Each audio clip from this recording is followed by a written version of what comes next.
এই যে আপনি হচ্ছে বীর পুরুষ। আমি মানুষকে মারবো না তো, আল্লাহ আমারে দিবে। হ্যাঁ, আপনি ঠিক বলেছেন, আপনাকে ধন্যবাদ। জি, আমার জন্য দোয়া করবেন।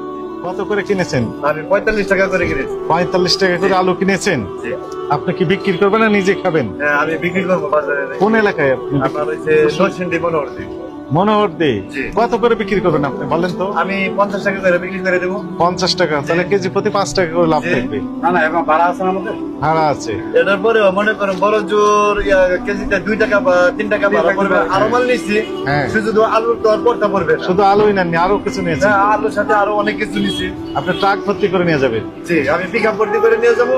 কেজিতে হয়তো বা 2 টাকা বা 1 টাকা পড়বে। হ্যাঁ। আমি যদি 3 টাকা লাভেও বেশি বা 4 টাকা তাহলে অনেক লাভেও বেশি, লাভ। আমার সমস্যা নাই। অনেক লাভ। হ্যাঁ, আমার গ্রামের মানুষে খাইলো।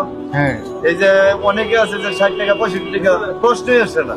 ব্যবসার মধ্যে একটা মানুষ সেবা আছে, আমি এতটুকু বলছি। রাইট। আপনার